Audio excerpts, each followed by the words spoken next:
토요일 나사렛 아침 묵상입니다. 오늘도 말씀 안에서 은혜의 삶을 살기를 바랍니다. 우리는 하나님의 은혜 안에서 얼마만큼 하나님을 의지하며 살아가고 있습니까? 우리의 삶이 하나님을 의지하며 살아가는 삶이 되기를 진심으로 바랍니다. 오늘 우리가 들어야 할 귀한 말씀은 누가복음 10장 1절에서 16절입니다. 그 후에 주께서 따로 70인을 세우사 친히 가시려는 각 동네와 각 지역으로 둘씩 앞서 보내시며 이르시되 추수할 것은 많되 일꾼이 적으니 그러므로 추수하는 주인에게 청하여 추수할 일꾼들을 보내주소서 하라. 갈지어다 내가 너희를 보냄이 어린 양을 이리 가운데로 보낸가 같도다. 전대나 배낭이나 신발을 가지지 말며 길에서 아무에게도 문안하지 말며 어느 집에 들어가든지 먼저 말하되 이 집이 평안할지어다 하라. 만일 평안을 받을 사람이 거기 있으면 너희의 평안이 그에게 머물 것이요 그렇지 않으면 너희에게로 돌아오리라. 그 집에 유하며 주는 것을 먹고 마시라. 일꾼이 그 싹을 받는 것이 마땅하니라. 이 집에서 저 집으로 옮기지 말라. 어느 동네에 들어가든지 너희를 영접하거든 너희 앞에 차려놓는 것을 먹고 거기 있는 병자들을 고치고 또 말하기를 하나님의 나라가 너희에게 가까이 왔다 하라. 어느 동네에 들어가든지 너희를 영접하지 아니하거든 그 거리로 나와서 말하되 너희 동네에서 우리 발에 묻은 먼지도 너에게 떨어버리노라. 그러나 하나님의 나라가 가까이 온 줄을 알라 하라. 내가 너에게 말하노니 그날의 소돔이 그 동네보다 견디기 쉬우리라. 화 있을진저 고라시나 화 있을진저 벳세다야.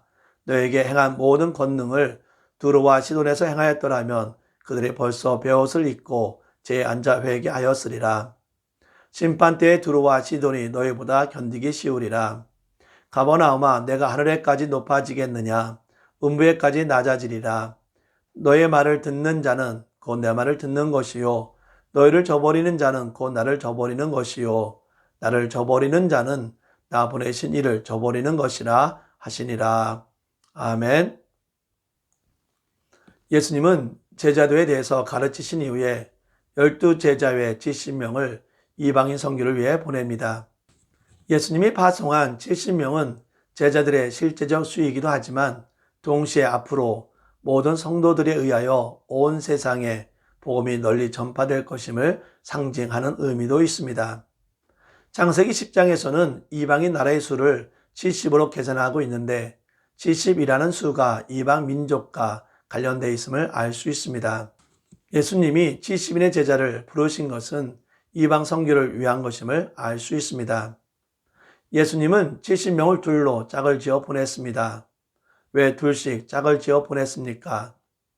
둘씩 보내는 중요한 이유는 서로 돕고 격려하기 위함이기도 하겠지만 그보다는 그들의 사명은 그리스도를 증언하는 것입니다.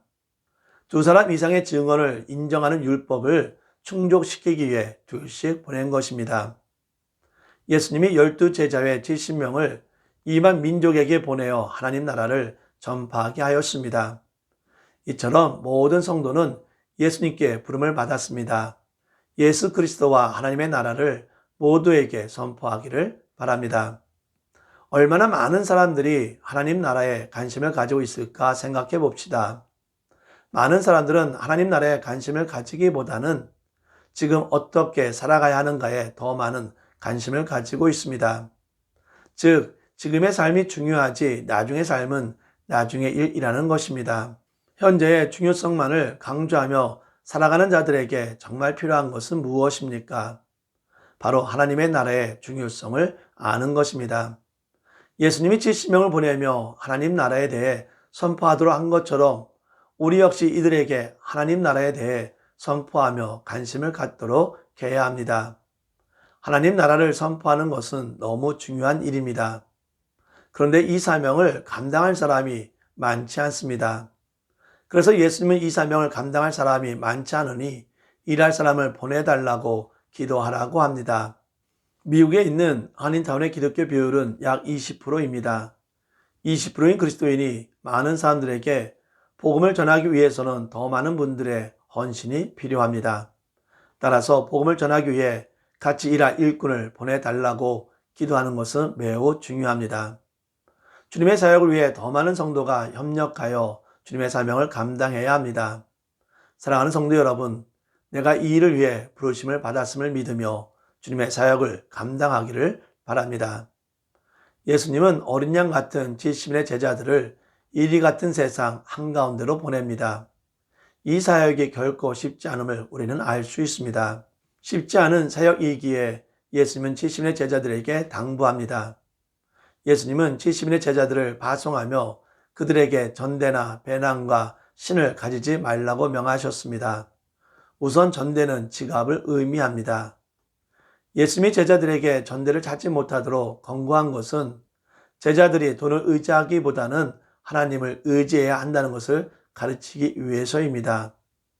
배낭은 가죽 자루로서 당시 여행자들과 목자들이 그 속에 양식이나 생활용품 등을 넣고 다녔던 것으로 보입니다. 이것은 생활에서 필요한 것마저 하나님께 오는 것임을 깨닫게 하기 위해서입니다. 마지막으로 여분의 신을 가지지 말라고 한 것은 맨발로 다니라는 것이 아닙니다. 이것은 당장 불필요한 소유에 대한 집착을 버리라는 것입니다. 예수님이 70인에게 이 같은 명령을 하신 것은 하나님께 전적으로 의존해야 함을 가르쳐주고 또한 그들로 하여금 직접 체험하도록 하시기 위해서였습니다. 하나님께 전적으로 의존해야 한다는 것은 매우 중요합니다. 성도 각자와 각 교회는 하나님을 얼마나 의존하고 있는가 생각해 보아야 합니다. 12절부터 15절까지를 보면 고라신과 벳세다와 가버나움에 대한 주님의 엄중한 책망과 저주가 기록되어 있습니다. 그런데 이 도시들이 주님으로부터 이처럼 심한 책망과 저주의 말씀을 들어야 했던 이유는 무엇입니까? 그들이 책망을 받은 것은 그들이 그 어떤 곳보다 많은 은혜를 주님으로부터 받았음에도 불구하고 오히려 주님과 복음을 거부했기 때문입니다. 예수님은 벳세다에서 오병이어의 놀라운 이적을 일으키셨고 또한 소경도 치료한 곳입니다. 가버나움은 갈릴리 선교의 중심지로서 백부장의 종을 치료하였고 회당장 야이로의 죽은 딸을 살리는 이적을 베푼 곳이었습니다. 이들은 이러한 주님의 은혜를 체험했음에도 불구하고 주님과 그의 복음을 받아들이기는커녕 오히려 더 교만해져서 복음을 배척하였습니다. 그러므로 예수님은 타락하여 멸망한 소돔이나 이방 도시 두로와 시돈보다도 그들이 더 큰 심판을 받을 것을 말씀하고 있습니다. 이러한 사실이 우리에게 보여주는 것이 무엇입니까? 하나님이 주신 큰 은혜에 회개하며 더 큰 책임과 사명감을 가지고 주님의 복음을 전하는 자가 되어야 한다는 것입니다. 사랑하는 성도 여러분, 예수님은 70명의 제자를 이방 선교를 위해 파송하면서 보여준 것은 바로 하나님을 전적으로 의지하라는 것입니다. 이 말씀은 지금 우리에게도 매우 중요한 말씀입니다. 팬데믹과 같은 어려운 환경 속에서 전적으로 하나님을 의지하기를 바랍니다. 주님이 주신 은혜를 기억합시다. 하나님의 은혜를 거역하고 내 중심으로 살아갈 때 하나님의 심판을 면할 수 없습니다. 하나님의 은혜 안에서 순종하며 주님의 사명을 감당하기를 바랍니다. 기도합시다. 사랑과 은혜의 하나님께 감사와 영광을 드립니다. 하나님의 은혜 안에서 예수를 믿으며 주님의 사명자로 세워주심에 진심으로 감사를 드립니다. 오늘 말씀처럼 주님의 사명자로서 어떤 환경이나 역경 속에서 하나님만을 의지하며 주님의 사명을 잘 감당하는 자가 되게 하여 주시옵소서. 주님의 복음을 듣고서도 영접하지 않는 자가 많이 있습니다. 그들에게 계속적으로 복음이 전파되게 하여 주시고 결국은 복음을 통해 주님을 영접할 수 있도록 인도하여 주시옵소서. 하나님의 은혜 안에서 복음을 전하며 복음에 순종하게 하여 주시옵소서. 모든 영광을 하나님께 드리며 예수님의 이름으로 기도합니다. 아멘.